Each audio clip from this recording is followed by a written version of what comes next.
Hey guys, this is going to be the Histogram app. I know I demoed this in class, but here's a copy in case you've forgotten it. Um, Modification, we don't actually need either the scanner nor the starter code for this because we're auto-generating our own. So we're just going to jump down here and look at what's going on. So we're going to create a value of 25 integers, empty array. We're going to use this code right here. We're going to have our random element. We're going to generate values from 0 to 9 and plug those in there. And then we're going to print it out. That way we can test our answers at the very end. After we print it out, then we're going to generate a new array of 10. That's going to be our 10 counter variables. How many times a 0, how many times a 1, how many times a 2 up here, and so forth. And then lastly, we're going to print out those values. So the only thing we should be able to see in the output are these, okay? The array itself and this.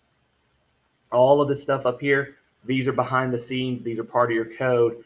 Gave you everything, so it's just you putting the pieces together, all right? So let's jump into it. I've got my standard skeleton. I do have my import because I do need my random. I don't need a scanner, and I don't need that starter array that I accidentally published. Sorry. All right. So a lot of this stuff you can just copy paste.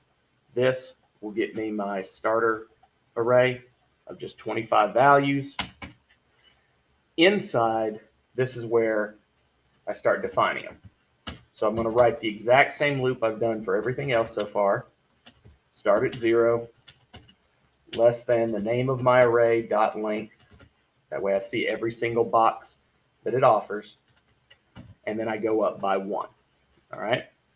Now, when I get there, go back here and grab the code. This is what I'm going to do. It's going to randomly generate values starting at 0, less than 10. My random element was named RNG, so I'll fix that.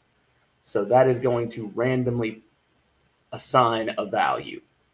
Now I also need to go ahead and print it, and since this is already doing that much work for me, I'm going to have the loop do double duty. I could make this a separate loop. It's completely optional. It will work either way. Okay, I'm going to make this a print, data, bracket I, and then I concatenate a space. All right, that's it. Down here, I'm going to use my spacer line, and that's going to set up my array. So if I give it a test run right now, there you go. I get 25 random values from 0 to 10, or to 9 technically. All right. Second part. I make this second array, which is going to be my counters. Now what I mean by that is instead of having 10 individual integers that I count, like total 0, total 1, total 2, total 3, all the way up, I can use all 10 of these indexes and elements to count them individually. What I'm going to use is I'm going to use abstract, okay? So I know these numbers up here range from 0 to 9. What's the indexes of this histogram? Oh, 0 to 9. So they line up, okay?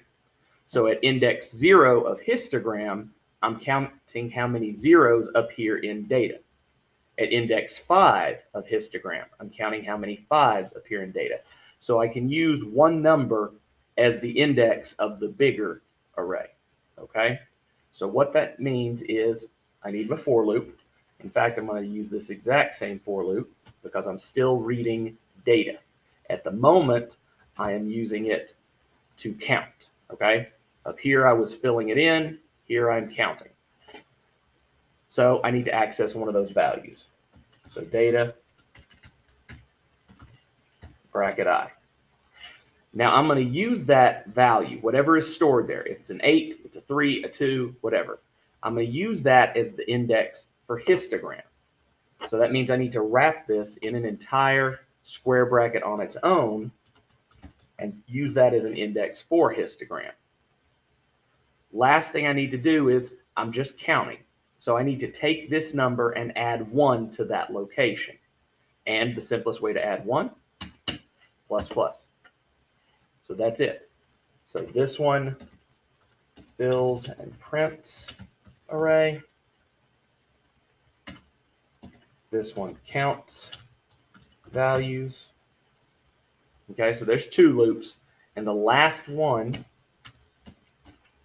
prints totals.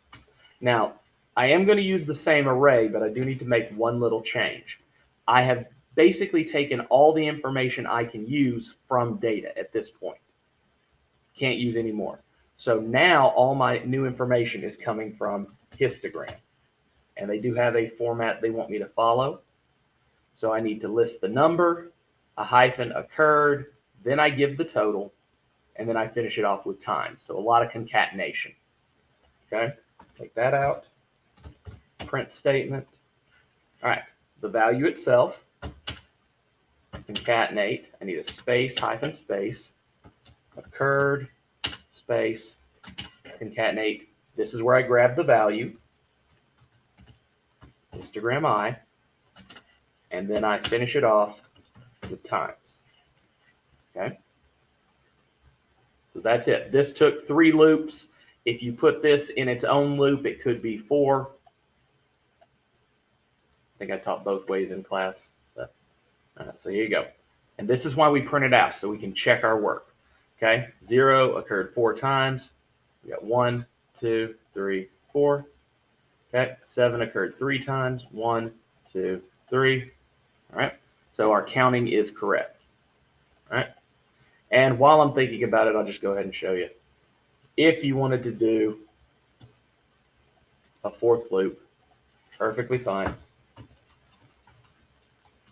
You just do that. Okay, so 1 builds the array, 1 prints the array, 1 counts, and 1 prints the answer. So you'll still get the exact same values we just did. Okay, new randomly generated, and then it counted all those things. 6 zeros. 1, 2, 3, 4, 5, 6. Yeah.